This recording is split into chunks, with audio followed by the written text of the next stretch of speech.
You guys, are you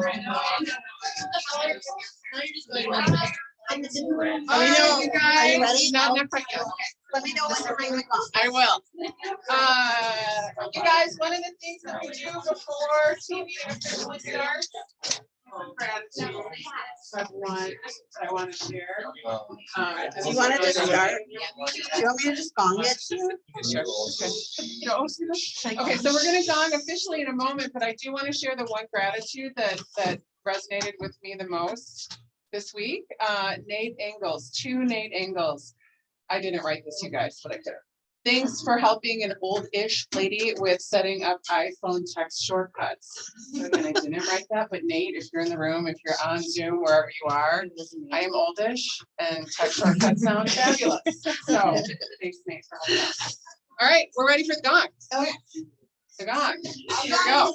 Let's gong. It is so fabulous seeing everybody here today. Look at all the space we have. All right, you guys, today we have a lot of content, but we're going to start with our mission moment, just like we always do. We're going to kind of fly through this pretty quickly because we did a deep dive into Red Day last week, but I want to remind everybody, Red Day is coming up May 11th. Have you'll see a QR code to register for opportunities to serve. It's a pick your own adventure this time. A lot of the adventures have been picked. So lots of capacity at Zacharias Acres, which is a fabulous opportunity to get outside, get some vitamin D, and help an amazing place. If you haven't signed up yet, that's a great place to do it. I believe we also have opportunities at the Diaper Bank in Waukesha. So if you're looking for a place to serve and give back, those are great opportunities to do that. Everybody has the opportunity to do food pantry donations. And one of the things I love about this is if you are looking for ways to engage your clients, if you're thinking you want to have an outreach to people and you just don't know what to do, this is a great one. You are spearheading food pantry donations. There are people that are hurting everywhere and everyone can contribute. So let your sphere know you'll be in the area. You are accepting donations. You can use this site as a donation drop-off space. We'd like to make sure nobody hurts this year, right? And food matters. So if you want to sign up for the food pantry, do it. Engage your people. Make that all work. So Didn't I click? One more. There we go. Sign up today. This is the QR code. If you haven't signed up, take a picture, sign up, be part of Red Day, May 11th. We'd love to have you here. Can I make a challenge to this group? As of this morning, there were 143 people who registered.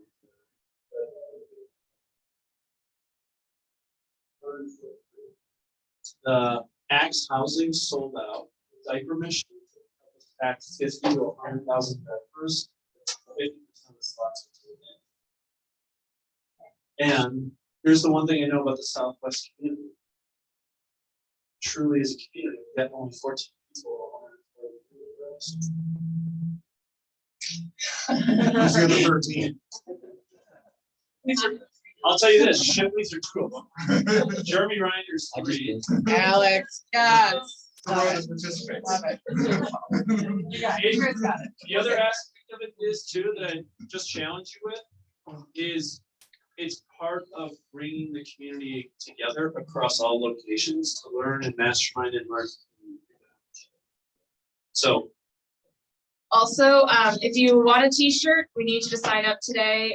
We're going to throw in the t-shirt order tomorrow. So if you're looking for a t-shirt, please sign up ASAP. So you know what the material is?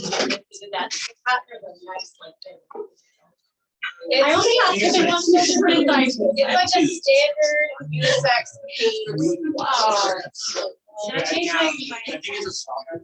It is. It's the softer one, not that hard, stiff one. We got them both. Yeah. I think it's the softer one. I like the one that we do better. Yeah. All right. So that's your culture moment of the day. It's an invitation to participate in culture in a way that can involve your clients and can definitely impact the communities that we bring in. Also, today we're gonna do a little bit of a celebration of people. We're gonna do production awards, right? So I'm gonna hand that over to Kelly in just a moment. Before we do that, I want to share a little bit of context setting. Thanks to Charlie Stelle, actually. This is something that he shared at our ALC meeting. He shared at his team meeting this morning at 9 o'clock.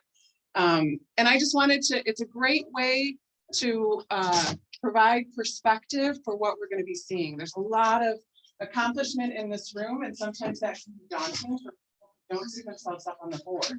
So what I want to talk about today, today's definitely day one, right? If you're not happy with what you've been doing, make today a different day, right? You can do, it is all about activities and consistency. So don't forget, you have the power over what today brings for you, okay?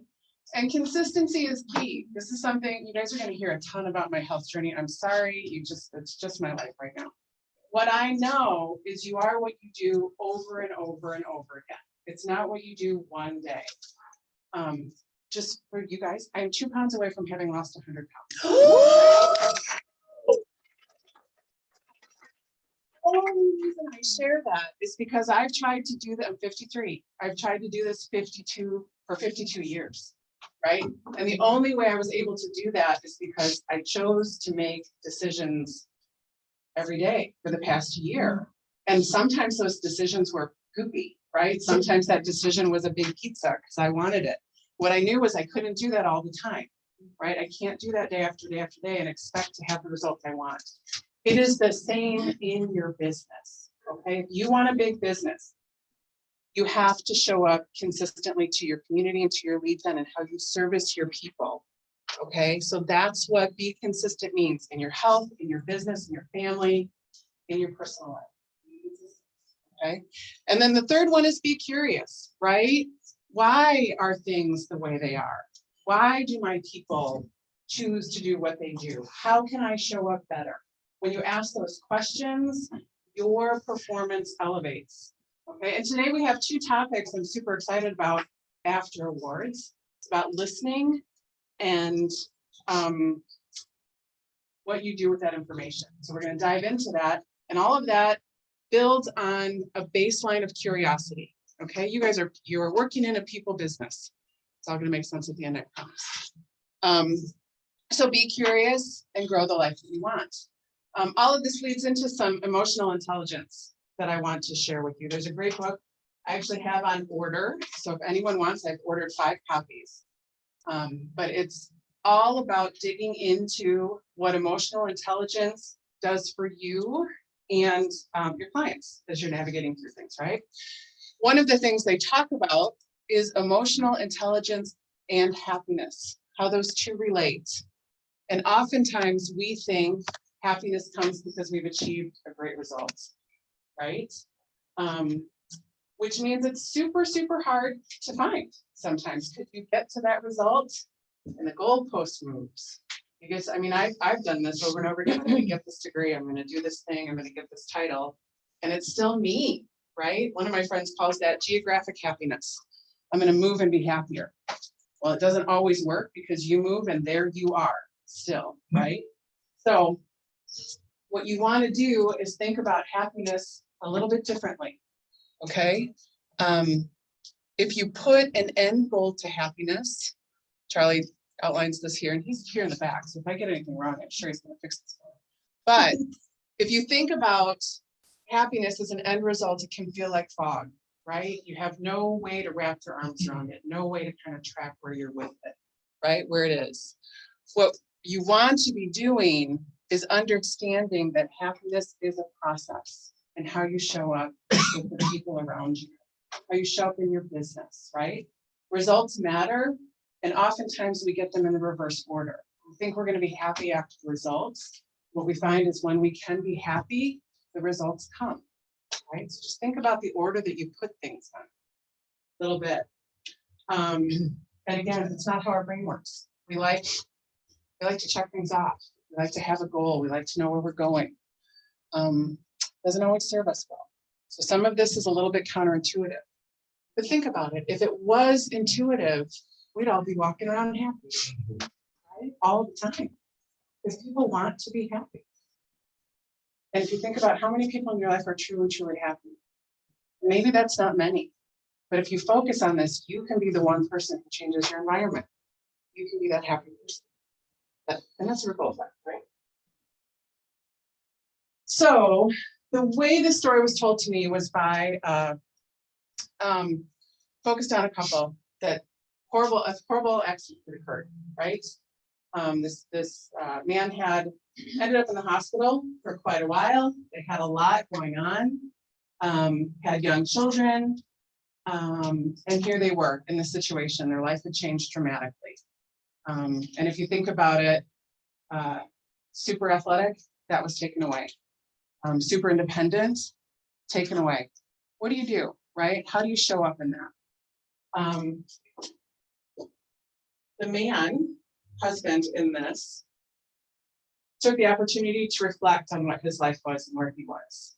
And as he did that, the community around him changed. We'll talk about that in a minute. His wife left at home, kind of putting the pieces together. How do we navigate this? So she's on day to day, and it can feel a little bit catastrophic. And he's got a little bit of time to reflect on his life. What they found was that the people who were in the hospital started spending more and more time with him. As he started kind of understanding what was important, he became grateful for the people who provided services for him. He shared that with them, kind of sunk into like, he accepted where he was and realized he still had the ability to positively influence those around him. So these people spent more and more time with him, and he had a great experience. You know, here he is, his life is completely different, and he's found relationships that he never would have had before. What they talk about here and takeaways for you guys is this thing called PERMA. And this is not new information. It just kind of capsulizes it so that you can take it and live it for yourselves, right? If you put out positive emotions, chances are you're going to positively affect the people around you. It's going to come back, right? So we also understand that as PERMA a little bit. So positive emotions of peace, gratitude, and satisfaction. If you engage with people, you engage with the work you're doing, time disappears a little bit, right? We also call that flow. You can find that in work, you find that in relationships. It makes a difference for how you show up, right? You achieve a little bit more when you're in flow than when you're stressed out about how things are supposed to go. Positive relationships, doing things you love, all that creates meaningful relationships.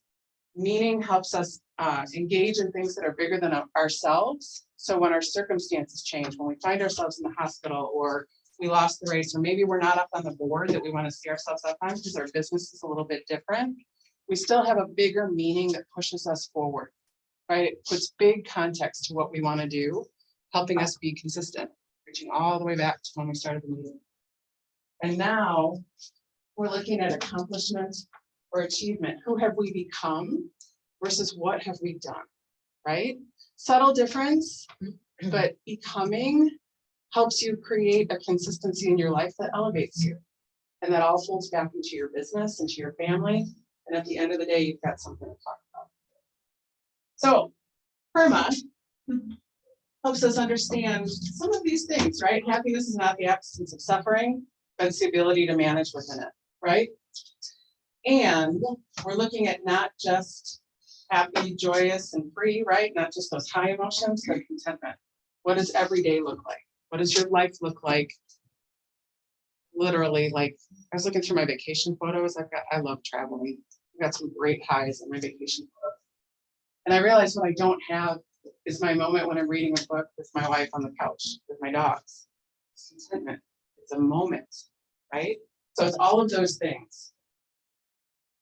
That's what happiness is. So this is a great series. PERMA is a great thing to be thinking about as you're building your business. Make sense? Helpful? Can I just challenge you about one thing? You know why we brought this up today?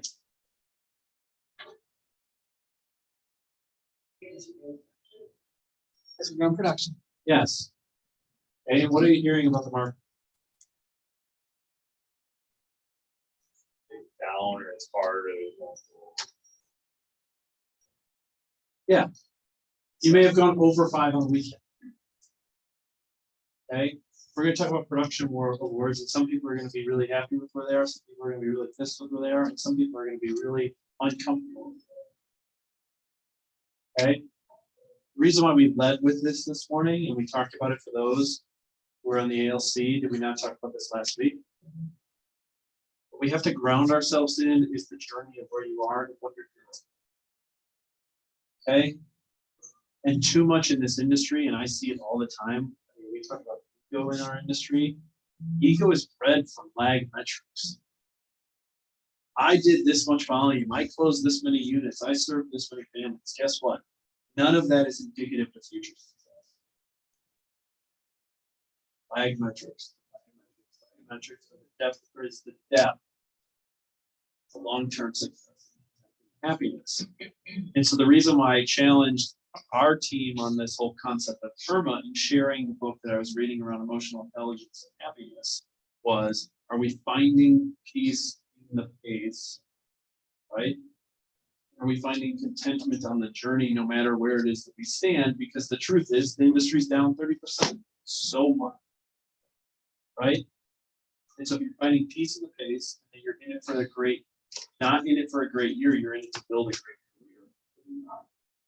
Sometimes we have to ground ourselves in that process so that when we see numbers up here, we don't have the range of emotions of either I'm great or I'm horrible, I'm happy or I'm sad, whatever it is that you just find peace in the face. Adding one thing too about emotional intelligence is how you're dealing with the COBRA. If you're feeling a certain way, like a lot of realtors are feeling that way, so give it a little more grace, or maybe walking through too. Like even as a listing agent, having 25 offers, it's tough. If you're letting 24 people down, it's like emotional. People are really reaching out to you, and then as a buyer agent, especially, like make sure you have hugs buyer agents a day. It's rough, right? So like just knowing what other people are going through, it can help, because you might get snapped at more, or you might get, like, what's wrong with that person? Well, clearly there's something going on. No, thank you, Scott. And one of the things, we have a shorthand for that you guys may have heard before, but I want to help interpret it, because when you hear it the first time, it doesn't always feel right, because we think it's directed at us, right? When income goes down, when product drama goes up, right? And it's something that I've heard in KW since 2018, since I started. Something that MCAs are trained on. MCAs look at everybody's production. Part of their role on the leadership team is to say who might be struggling right now, who's not making enough this month, right? That's so the shorthand for drama. When we hear that, sometimes we think that's us. Like, oh, I'm showing up with drama. No, this is what Scott just said. Not you. It doesn't have to be you. I mean, self-check, yeah, it's you, Scott. But if it's your other people, it's the people that are engaged in the process with you. It's your buyer and seller. My God, where am I gonna go? How terrifying is that?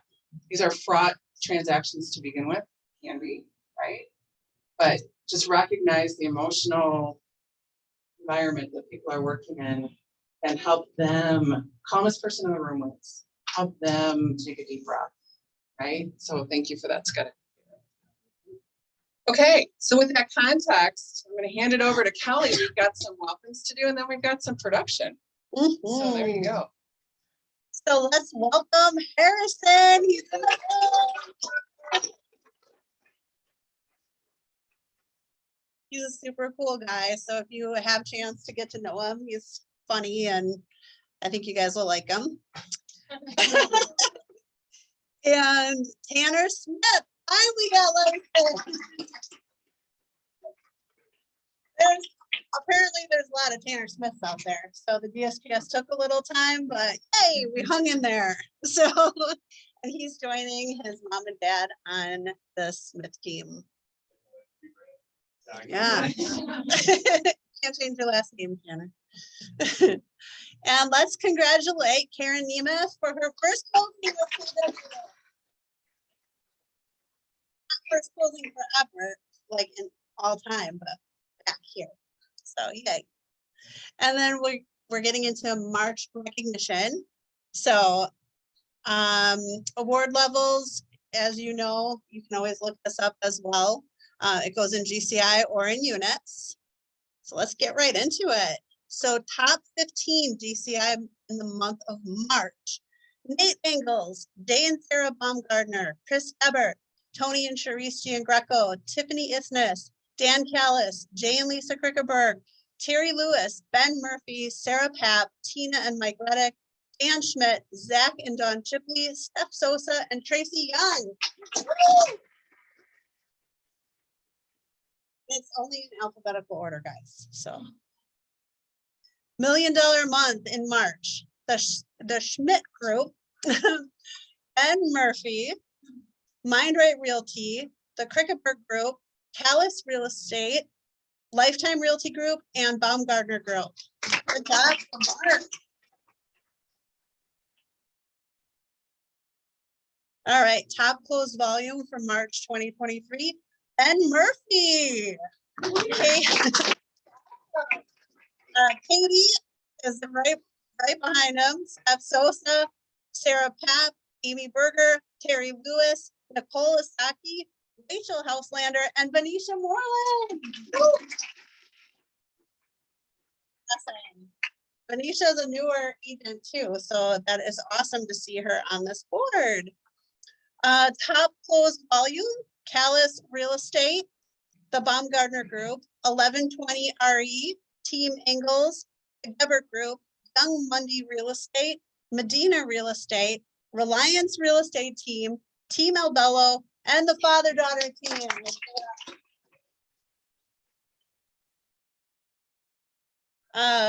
So for groups, we've got the Schmidt Group, Mindright Realty, the Krickeberg Group, Lifetime Realty Group, and Level Up Wisconsin.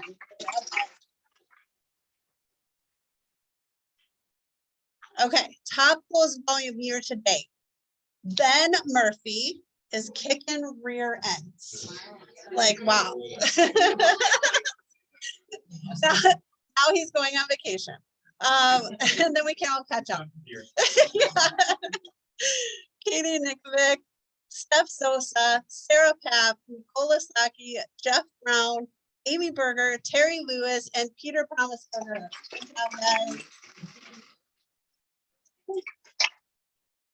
For teams top closed volume year to date, Team Ingalls, Callis Real Estate, Reliance Real Estate Team, 1120 RE, Young Mundy Real Estate, the Gebert Group, CGR Realty Group, the Baumgardner Group, Medina Real Estate, Team Smith, Wisconsin, All In Real Estate, father-daughter team, and the A team.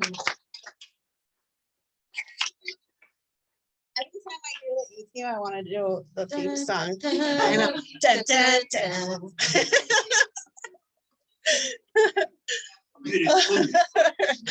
Okay, top closed volume for groups. Mindright Realty. We did it. Uh-oh, Scott, get on it. Lifetime Realty Group, Krickeberg Group, Schmidt Group, Level Up Wisconsin, and Simplified Realty Group. Good job, guys. Okay, top closed units year to date for individuals. We have Ben Murphy, Katie Nichovic. I think I said it right, maybe. Okay. Jeff Brown, Nicole Asaki, Rachel Houselander, Sarah Papp, and Steph Sosa. For teams, for teams, we have Callis Real Estate, Team Ingalls, 1120 RE, Young Mundy Real Estate, Reliance Real Estate Team, Medina Real Estate, and the CGI Realty Group. All right.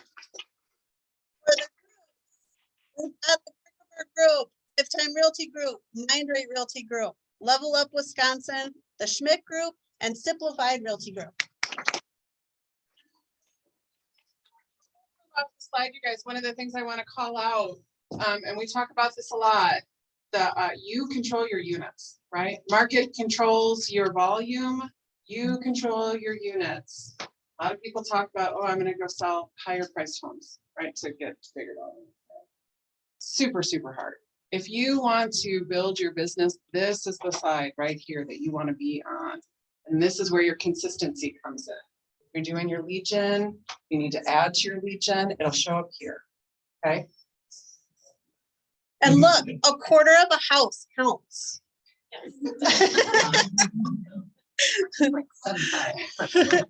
All right, so that concludes our production award. Good job. Beautiful so far. Now we have Kathleen.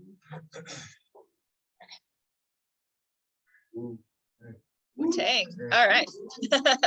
Good afternoon. It's afternoon now, right? Real quick, I just wanted to go through a little bit more about our internal website, the KW Realty MKE site. Hopefully everybody's got that marked in their web browsers or saved to their favorites, something like that. There's a lot of resources that you can get off of this website. So here's kind of an overview of everything that we have, and there's more being added every day. So I always tell people, if you haven't been on it in like a week, there's probably something different. So get on it again, check it out. That's the great thing, is that we built this for you. So if you feel like there's something missing that you want to see, please give us that feedback. We're always looking for ways to help improve this website for you guys, for your resources. Okay, this is for you. And so I just wanted to touch base on the Keller Williams Marketing Concierge. It's this button that you can find on the home screen. And all these assets are created in-house by members of our leadership team who completely kill it. So I remember when I was on a team as an admin, I would create all of our listing materials and postcards and flyers and Facebook posts and all of that for a new listing. And it would take me like 10 hours to create all that content, right? And so if you're looking for leverage, because as Charlie loves to say, leverage is the new hustle. This is that piece for you. And Tracy, an agent in the Lake Country office, has been using the Marketing Concierge for a little over a year now. And she absolutely raves about it. Every time she has a listing, she goes in there and she plugs in everything that she wants. This is an example of one of the listing flyers that you can get. And does anybody know how much it costs to get one of these listing flyers made up for you? Especially now. Yes, it's free 99. I love that answer. Free if you're with TurboTax, right? And so we make all these assets for you, and then we have relationships with 3 local printers. So there is one in West Allis that we built a relationship with for you guys to be able to utilize as well. There's also a printer in Heartland and a printer in Whitefish Bay that we use as well. And the quality of these print materials is really great. We have some examples actually downstairs for you. Lindsay came last week and put them up. So they're by the copier on this side of the office. East side, thank you. I'm cardinally challenged. So on the East Side printer, there's some examples of these materials as well for you to look through, so that you know exactly what you'd be ordering when you go onto the concierge. So take a look at those if you haven't seen them yet. I think, oh, one more thing.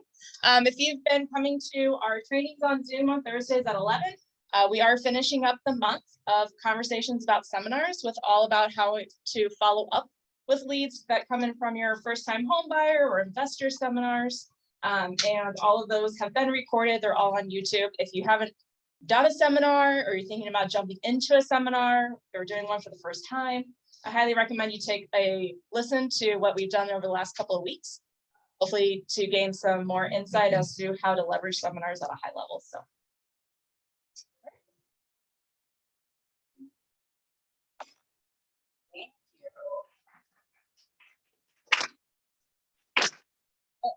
Okay, awesome. Okay, so you guys, one of the things that I wanted to do was introduce Jeremy Rangers.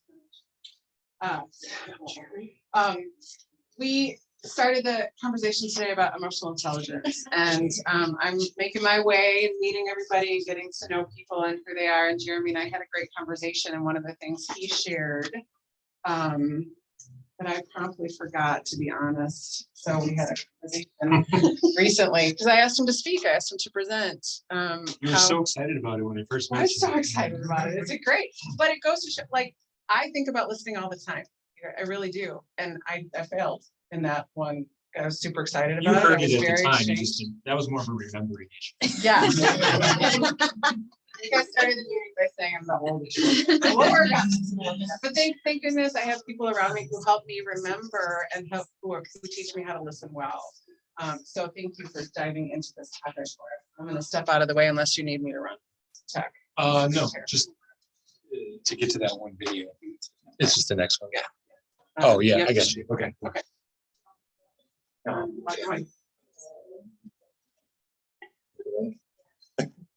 All right, so yeah, this all started because I had my one-on-one with Diana, or as I'm trying to train myself to say more often. And that started what? I think it was a 15 to 30-minute one-on-one we had scheduled. And when did I get out? About an hour and a half later. So Diana was definitely a good listener. We had a great one-on-one meeting and learned a lot about each other. And I mentioned that I talked about this. We had a roundtable at our Cedarburg, Germantown office like 2 weeks ago, and I talked about the subject a little bit, brought it up there, and she's like, "Oh, that'd be a great thing to one of our meetings." So listening in general is, I think, something that we take for granted. We think that we're good at. We think that we know about it.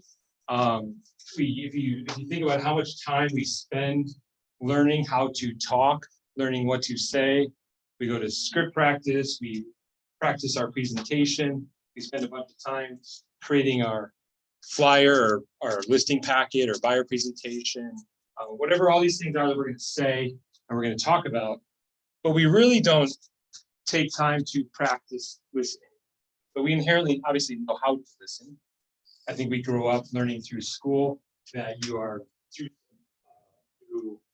submission, but in a way, you think about like when a teacher's talking and you're a kid, you're expected to listen. You have to, or you're going to get in trouble. As an adult, you don't necessarily have to sit and listen, depending on the scenario, especially one-on-one. And in the context of a meeting like this, everybody's kind of listening. There's some people in here that are passively listening, that are actively listening. So this is geared more towards one-on-one when you think of it in the context of business. So think of the first impression that you're going to leave when you meet somebody that maybe mentioned that they're going to be moving soon. What lasting impression did you make on them? Or in the context of a listing appointment, and the context of a buyer appointment, or the context of a discussion with a seller about a home inspection, or about an appraisal that just came in low, or a buyer that's now lost out on 3 offers and now 5 offers or 10 offers, whatever the scenario is, and just becoming a better listener with our clients. I saw this flyer this morning. This also is a big commercial for Michelle runs the Homegrown Cappers Club. But before Homegrown Cappers Club on Tuesdays at 9:30, we also have a script practice, which has turned into really just it's with Ben Murphy and myself. And we basically turns into like a mastermind / role play / script practice. But the concept of scripts, to get to scripts, I was never a big scripter, and I still really am not a big scripter. But the thing that makes the most sense to me, somebody told me why you should learn scripts, is because then you're not thinking about what to say the whole time the other person is talking. You already basically know what you're going to say. You have pre-programmed questions or responses in your mind, so that when they're talking, you're not. We've all been talking to somebody, and you can see their wheels spinning. Especially if you're one-on-one, you've said something that's piqued their interest. They don't even want to listen to the rest of what you got to say. They're already thinking about the first thing you said and how they're going to respond, or they're going to interrupt, or they're going to interject or correct you. So with script practice, the biggest thing is to listen actively, and then you already know what you're going to say, so that way you can actually take notes and listen and remember what they said. So a little plug for that. It's every Tuesdays at 9:30, and Ben's going to talk more about that next. But this was in our packet. There's finders back there that we go through as our things on Tuesday at 9:30. It's about transaction-based versus relationship-based. And it tied in perfectly to listening. Because if you really look down this left side, the red side, being transaction-based, and the purple side of relationship-based, being relationship-based is really a result of having a good connection with clients. And the way to have a good connection with clients is to listen to them actively. We're going to watch a video here in a second by Simon Sinek. And a couple other cliche phrases around this. It's debatable on if Maya Angelou did create this. Either way, it's a poetic phrase that makes sense. If you've heard it, I've learned that people will forget what you said, but me start over. I've learned that people will forget what you said and people will forget what you did, but people will never forget how you made them feel. It's a great concept, it's a great thing to keep in mind. And this can be looked at in the concept of our entire life, but it also can be looked at in the context of a listing appointment, a buyer appointment when you're bringing people in for that.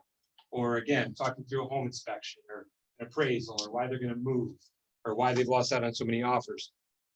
So yes, this applies to our entire life and applies to big relationships with family and friends, but you can also think of it in little micro appointments or contexts in the context of business. So I'm going to play this video that Simon Sinek put out, or the clip from an interview he did.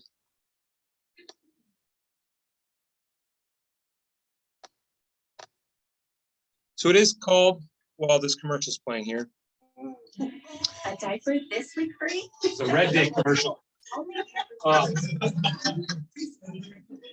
Keep in mind, this is called the art of listening. It's not the act of listening, which is something he'll drill into as to why it is the art and not the act. Here's three of the worst sales funnels. Oh. Why you should not be using them, why they Oh, work. here, 2 seconds. First is a challenge funnel.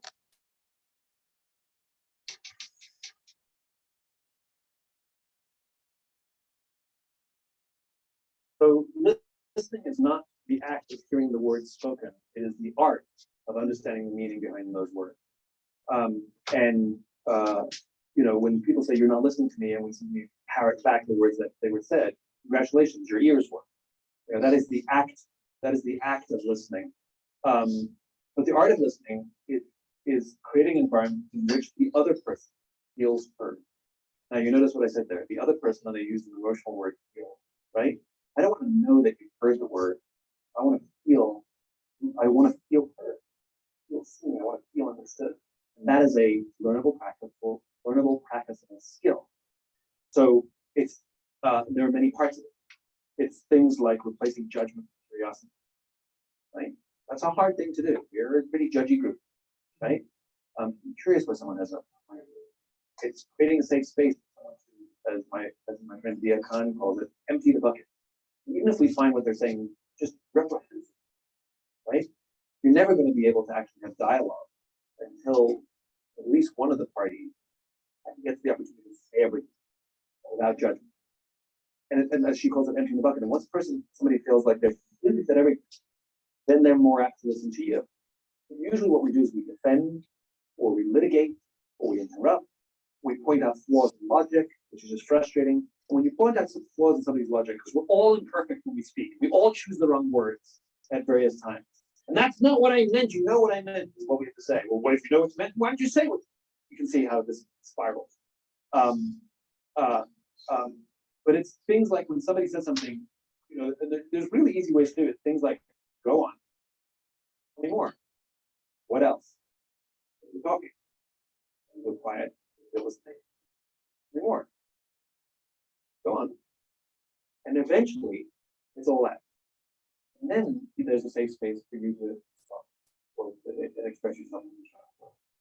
But that's correct. We do not teach listening, and listening is the way to create it's build trust.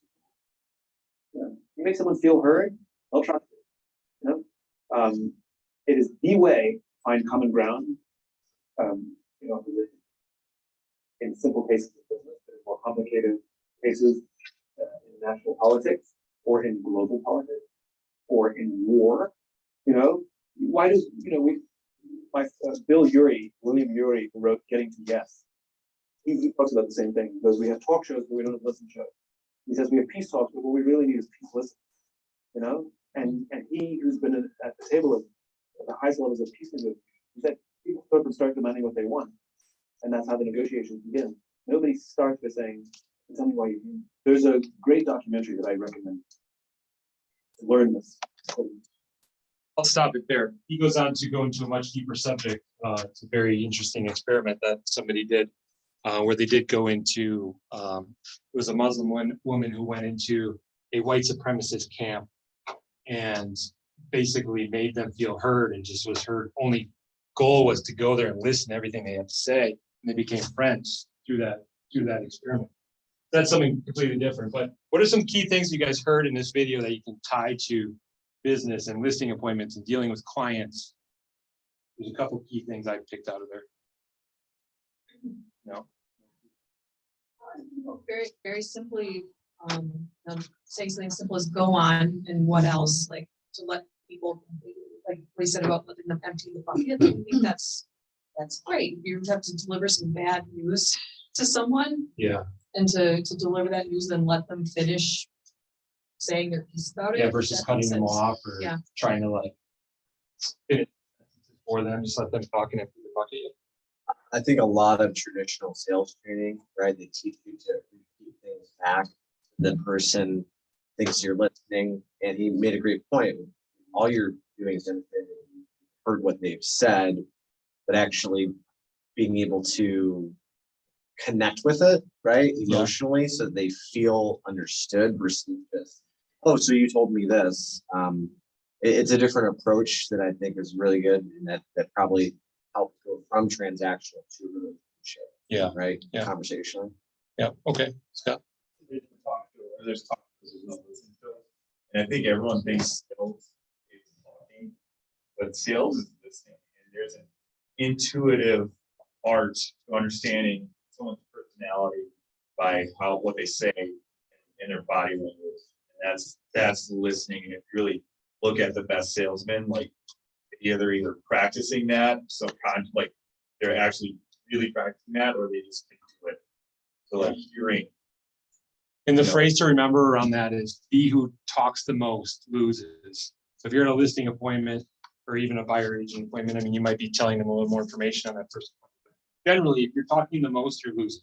You got to be asking more questions. You got to be listening, and you got to be hearing what their goals are, not just telling them everything about how much you know about real estate. Am I up with that? Yeah. Melissa had one point. So Yeah, replacing judgment with curiosity. I really love that. I feel like a lot of times judgment comes because we don't know about what the other person's going through. yeah. And the key word I heard with all that too is trust. Listening, being a good listener, hearing what they have to say equates to trust. And if our clients trust us, they're going to not only use us, but they're going to be that much more passionate about referring us to their family and other people they come in contact with. One of the things that I wanted to point out with this too, thank you so much, You're welcome. Jeremy, for a lot today about emotional intelligence. We started with emotional intelligence, kind of how that helps us show up in the world in a way that creates peace and contentment and happiness. But if you think about that, when somebody is talking to you and you're asking them to continue and go on and tell me more, boy, what if they tell you something that you're reactive to? What if they tell you they don't like you? And they don't like, like, whoa. So emotional intelligence goes a long way to helping you be present and be calm and be curious. So one of the follow-up to this then is where we asked Ben to come up. A lot of this conversation talks about part of this stemmed also because Jeremy and Ben do run the script practice. And I went to Jeremy, I said, hey, would you just do a little thing on scripting? And he's like, well, I could, but the way I script best is by listening, right? And it got us thinking, scripts create, or listening creates the opportunity. Jeremy talked about the scripts help you then have your pieces that you bring to that conversation. You know where the conversation's going. You kind of know the direction you want to take it. It's hard to be listening to somebody without having that other piece. So Ben is going to talk to us about scripts and how he's.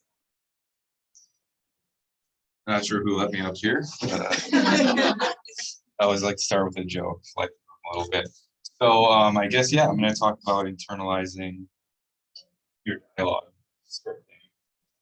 Like Jeremy and Deej have mentioned, we run it every Tuesday, 9:30 to 10:30, and I'm truly no expert when it comes to scripts. I have been using them for a while, but I truly learn just as much as everybody else in the room every time we do this. Jeremy's phenomenal. Everybody in the room is just great. And we don't just go up there and be like, okay, buyer qualification questions. Tell me, how quickly are you looking to move into a home? It's not like that at all. And I think a lot of people just don't understand scripts. They just see like, oh, it's a sheet of paper that we either got from whoever, you or Mike Ferry, whoever the big name is, but it's a lot more than that. And I feel that the more you memorize your scripts, the more you're going to just actually be present in your conversation with buyer, seller, whoever it is, instead of just sitting there. I mean, how many times have you guys been on the phone or in person with someone and you're just like, okay, what do I say next? If you internalize your script or your dialogue, whatever you want to call it, then you can just automatically know what comes next. And when you look at these scripts, like I'll just say 2 questions. Tell me, how quickly are you looking to be into a new home? The next one is, do you have a home to sell in order to purchase a new property? So when you start this conversation, and let's say you start with question number 1, tell me, how quickly are you looking to be into a new home? And they tell you, oh, I'd like to be in a home sometime later this year. Are you just going to say, okay, great. So do you have to home to sell in order to buy your? No, let's go further. Let's memorize this, so that way we can maybe go a little bit deeper on, okay, what is it that has moving later on this year? Are they accepting a new position? Are they going through something that is requiring them to wait so long? Because if you just are trying to use a script and follow it verbatim, there's a lot that you're going to miss throughout the entire conversation. So it's better to internalize this instead of trying to follow it line by line. So that way you can hop back and forth in your conversation and it will naturally flow and you won't just feel like a robot reading from a piece of paper. Does that all make sense? Cool. So to plug our Tuesday again here, I think it's very important to sharpen your skills. And if you're not scripting or memorizing your dialogue, then you're not, we used this analogy before, you're not sharpening your knife. You're going to go cut with a dull knife and it's going to be very choppy and a lot more difficult. But if you have a sharp knife and you're ready to get into this conversation, it's going to come better. So I think we're gonna have Nate spin at every one. Great combination of scripting, various things. So Jacob is talking on our weekends about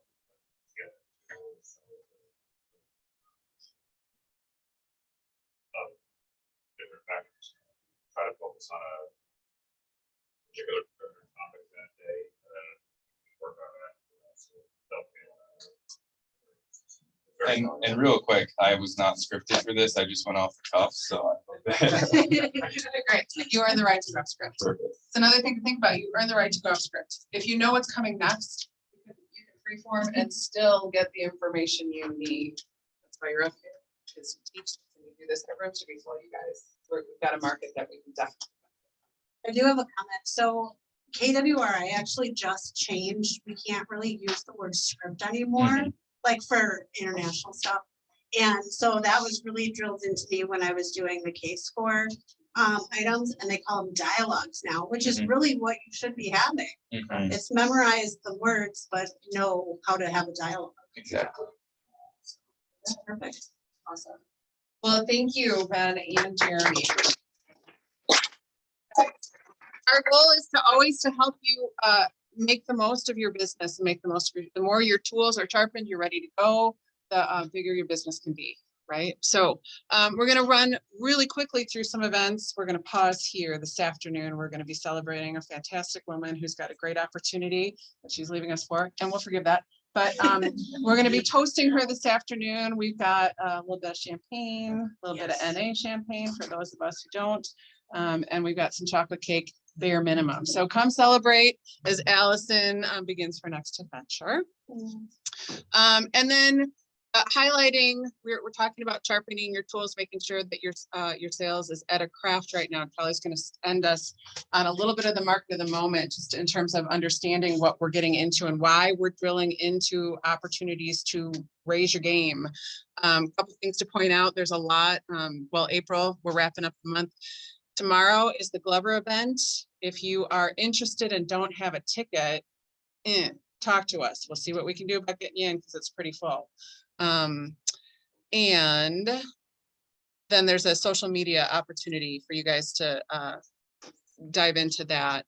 And one of the things that we know is that if you are only on social media, your business isn't going to be what it could be. But if you're not on social media, it's never going to be what it could be. So learn this, dive in, do what you can for social media.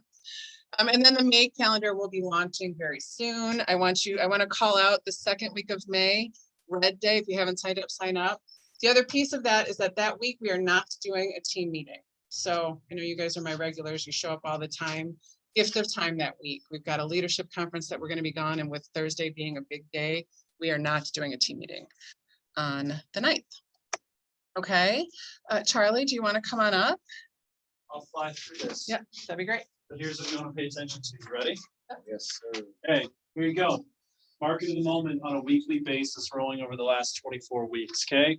Baseline number, what you see here in red, is the weekly average for the last 24 weeks. Okay, new listings coming to the market. Here's the beautiful thing. 418, 490, 426, 431, 417, all around 35 to 40% higher than the last 6-month average of new inventory coming to the market. Okay, where does this show up? Let's take a look at buyer activity or showing activity through the Showing Time app. Last 2 weeks with a little bit of funky, just for perspective, guys. The orange line is 2023 data. The dark blue line is 2021 data. This line is 2022. Say that right? 22, 21, 20. Okay, good. What you're comparing the dark line last year versus the orange line this year, there was a mismatch at each Easter. Now that we're past the Easter mismatch, the fact that last week we saw more showing time activity despite 30% less inventory continues to tell us that demand is still off the charts. Okay, despite the fact that prices have continued to appreciate around 10%, despite the fact that rates are almost 2x what they were last year. Following me? So tells you people are still going out and they're not afraid to buy the asset. Now, how does this show up then? Sales absorption, percentage of inventory that goes under contract in a given week. Here's what you need to know. Last week, it was around 13.5%, if my memory serves me. 13.8% of sales absorption, percentage of inventory that goes under contract in a given week. That is basically 50% higher than what it has been in the last 6 months. Again, more inventory, showing time activity is up, tells us more homes are going under contract. Here's the good news and bad news with that. The problem is that you'll see here on the next slide is the units that are going under contract. Good news, great news. Last week, there were 444 units that went under contract in a week. That's preceding of 427. It's the 2 highest most units that have gone under contract consecutively in 2023, with last week being the highest. That's the good news. The bad news is we're basically trading 1 for 1. As a unit comes on the market, a unit comes off the market. Okay, you're seeing this, which is why we're seeing 10% appreciation of homes. Days on market are going down. Feel me on that? Mm-hmm. So, good news, bad news. Again, good news is you've been in this scenario before. This isn't anything that you haven't dealt with. The bad news is we're continuing to see how competitive the market truly is, despite industry headwinds. Just as we've heard for many weeks before, the more inventory that we're able to help sellers understand of why it is okay to navigate the current market moment, the more inventory we bring on, the more units that we can ultimately. Make sense? How we articulate that is what you will ultimately in order for it to come to the market. Now, total inventory, 3,217. Basically, the lowest it's been. Right? Part of that is the pace of the market, one for one. One comes on, one comes off, one comes on, one comes off. Okay? So we led with there was a lot of mindset, a lot of different things to focus on today. I think the big key takeaway is time in the market beats timing in the market. So where am I going with this? I'm going to share you something around hedge on homeownership as a hedge against inflation. Going back to the 1970s and then each decade therefore moving forward, and this data was through 2021, home price appreciation has outpaced inflation every decade since the 1970s. That is true again in 2022. Inflation last year was around 9.5%. Inflationary or price appreciation inflation was up. What was the national average? 12 to 13%, something like that. So the asset of real estate continues to be a really solid hedge against inflationary pressures. Now, I've shared this with this group before. Okay, and it talks about the 5-year appreciation projections going from 2022. Sorry, I'm not going from 2022 to 2027. Now, if you looked back when I showed this almost a year ago, it projected 2022 to 2023, we'd see an 8.9% appreciation on the asset. As of today, in Southeastern Wisconsin, we're seeing 8.6% appreciation. Projection's pretty solid. Now, whether you have a buyer or a seller, this conversation works in both veins. I'm going to use an example. Let's take a look at future appreciation. Baseline appreciation compounded over the next 5 years based on projections from 2022 to 2027, 27% compounded interest. Take a $360,000 home, which is the average price point of a home in southeastern Wisconsin over the 5-county metro area. You have a buyer who puts down 10%. That's $36,000 investment. They hold the asset for 5 years. With a 27% appreciation rate, their net equity gain is $96,000. Their cash on cash return for this is 166%. Okay, very simple illustration to help them understand why time in the market beats time in the market. Whether you're on the buyer side or the seller side. Okay, so I share this data with you twofold. One, to help you be able to articulate how to have the conversation around, look, unless you're trying to sell this thing in the next 1 or 2 years, the average homeowner in southeastern Wisconsin holds their home for 8 years. Okay, 8 years. So unless they're selling in the next 1 to 2 years, the average person selling in 8 years, the compounded interest by waiting of either selling and getting into that next home or choosing not to buy, the cost of waiting is more costly than it is not getting. Make sense? The second piece of it, of why I show you the weekly trends versus a comparative 6 months, is to show you 1 week is an anomaly, 2 weeks is a trend. We're now in the heat of the spring market. We finally saw the pop, and the pop showed up in a 30 to 40% increase in new listing inventory, right? And the 34 to 40% increase in units that went under contract in the last 2 weeks means we're here. Okay, so continue to do the things that makes you successful. Run at the pace of the spring market. Yes, it's competitive. It will continue to be competitive. And it's not like we haven't been here before. Cool? Awesome. All these slides and the data will be available to you, Mr. Shipper. I was just gonna say, I saw a stat from Redfin. I didn't write this data. Yeah. But like Redfin's stat was Milwaukee's ahead of everywhere else in the United States. They're last year versus cash average rate. And you're ahead of the national average, way ahead of the national average. So you all feel it, but it's like when you have conversations with agents in other markets, and they're saying like, "Oh yeah, it's tough." Like they're talking about tough in a different way. You're talking about. Yeah. Milwaukee, Wisconsin is the hottest real estate market in the country right now. And where do people get their news? Yeah. National, Yeah. you got it. So who knows that it is the hottest unless we're telling them. I did an right? assessment for somebody in Hills Corners today. I said, like, one thing you have to know is that there's literally no houses for sale in Hills Corners nothing. There's not a single house for sale in Hales Corners right now. So if you put it for sale, it's going to sell tomorrow. Yeah, we're in a very blessed position, remember that. Midwest continues to be really insulated from a lot of national trends. How we help articulate our value proposition is what ultimately navigating what is a complex market. And hopefully the data will help.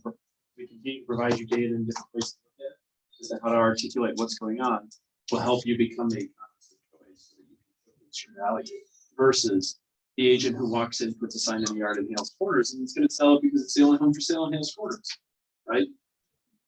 Sweet. Guys, it's a great day. Make it happen. And it's not snowing, so it truly is a great day walking. Well, and the one, just to finish that off, what Charlie just gave you were scripts and dialogues, right? Time in the market is better than timing the market. Those are things like, for me, I am not an economist, Charlie is. So that comes, I think, naturally. He's really good at it. It does not come naturally to me. I have to like dive in and then listen to him over and over and over again. So I can have these conversations. I encourage you to say. We're at 1 o'clock. Thank you all for listening. Thank you for contributing. I don't know what that doorbell was, but we're gonna go to RPR. Excellent, thank you. We're gonna go to coming soon. What do we have? What do we have? Coming soon. Actually, I saw T. Smith in the back there first. Maybe we have our first house in the Legends going live. 5-bedroom, 4.5 bath, half acre, 1.29 million. Congratulations. Hey, was that Jordan? That's what I was baby. What was that? How did you get that? Jordan? Wait, Jordan? What a stud. What a stud. Consistency. I And then love the it. second we have, June 1st, it's a lake house on School Section Lake, 624.9, 3-bedroom, 2-bath, a custom home built by Gross Builders. It's like a 5-year-old home. It's awesome. Nice. And where is that? School Section Lake. Congratulations. Very good. All right. I saw Tony seeing next. Who's writing? Okay, hi, Tony Jean Greco, Minor Realty Group. We're gonna. So we got, Memory problems. I know, Working on it. you were listening. I was. Just a memory 2 problem. points. So we have a listing that will be launching next week. Still some off-market opportunities, though. It is a 2-bed, 2-bath, 1,700 square foot condo. Not on the lake, maybe close to being on the lake in downtown Racine. That'll be listed at $249,900. Super updated, decked out, very high end. We also have a 3-bed, 2 full bath ranch on South 6th Street that will be launching in about 2 weeks. That has the 4-car detached garage plus slab, finished basement. 4-bed, 2.5 bath, 2,400 square foot colonial, North 22nd Street, still in private status. And then flip on North Chicago Ave in South Milwaukee. It's been delayed a little bit, so it's still available for those who may be interested. 3-bed, 2-bath. Awesome. Thank you, Tony. Oh. Mind Right Realty. Thank you. And then we also have Taylor Kulik, who is 3 bedrooms, 1.5 bath ranch near 86th and Good Hope, 2-car detached garage, 1,200-ish square foot, going live on 5/4 for $249. So if you need to get a hold of her, Taylor. Can I say a buyer need? You can, Lisa Packer. Okay, yes, please do. Okay, looking for a Cudahy, a northern part of Cudahy or St. Francis home, ranch preferred, but flexible, under 300. Team has a ranch in Greenfield, very excellent location. Needs a little bit of updating, but great homes. 4 bedrooms, 4 bedrooms in the basement with a walkout and a full bathroom down there. 2 baths total. 2 wood burning fireplaces, 1 upstairs and 1 downstairs. Basement's finished. Probably could use some paint carpet. That one will start at $335, showing starting on May 11th. And then May 12th, we have a 3-bed, 2-bath in New Berlin coming up.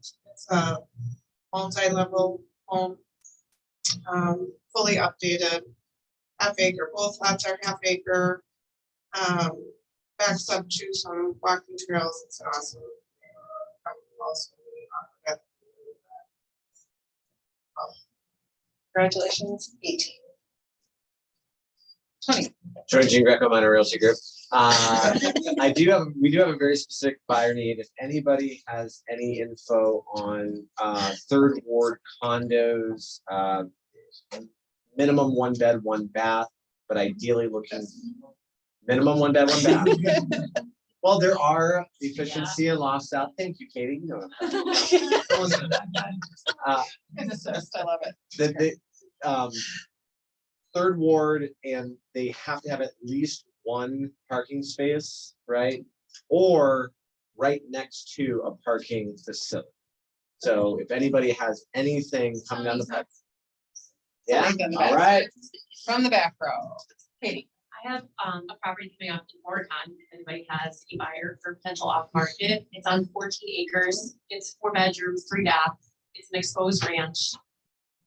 There's a safe room in it, a wood shop in it. We did. In Oregon, Yeah. on 14 acres. Sold. They are,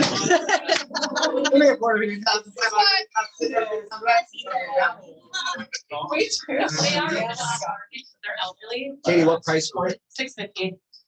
Okay. Okay, and then last one, Diana Pecorelli with the father-daughter team.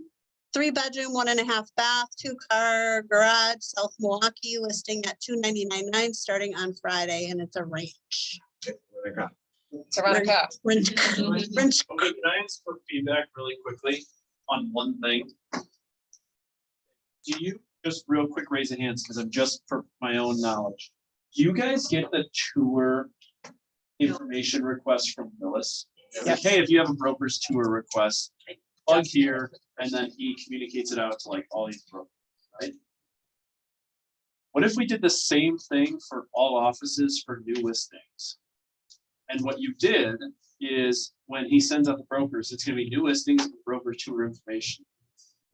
And then you input, hey, for the most part, I know you guys know what you have coming before you have it listed. Okay, that's the information I'm trying to get out of the group, is then if we automated it and created a system where you then plugged it in, guess what? If we forgot to do it, we can backfill it on Tuesday at the very end of the stuff. And then we will then resend out across all 4 offices, everything that was captured on Tuesday afternoon. Just have to be careful, man. MLS. Lots of restrictions. No. You haven't seen how we do it though. Okay. We don't, if you don't have the listing contract signed, we don't put an address. You put a community, with the price, Yes. that Navigate through that gray area, baby. Seriously, man, MLS wants to be like, You don't understand, I live here. yeah. No, but hold on. But here, a lot of people, you have a listing contract signed, it's not entered in the MLS yet, and they're gonna say, hey, it's gonna go delayed in the next 48 hours. I gather in the North Shore, that's kind of a thing. We capture a lot of new listings before they're entered in the MLS, but because they have a listing contract signed and it's within the 48-hour window, the group gets access to the address 48 hours in advance before the public does. So there's a way in which that we can play within the rules and still live in the gray if you haven't excluded or some of these other things.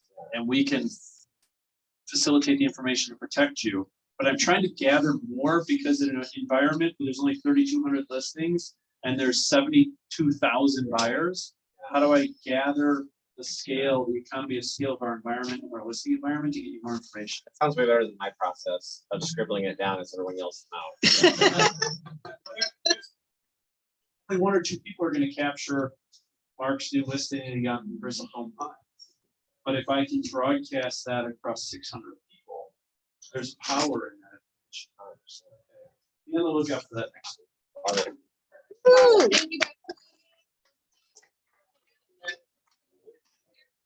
Thank you.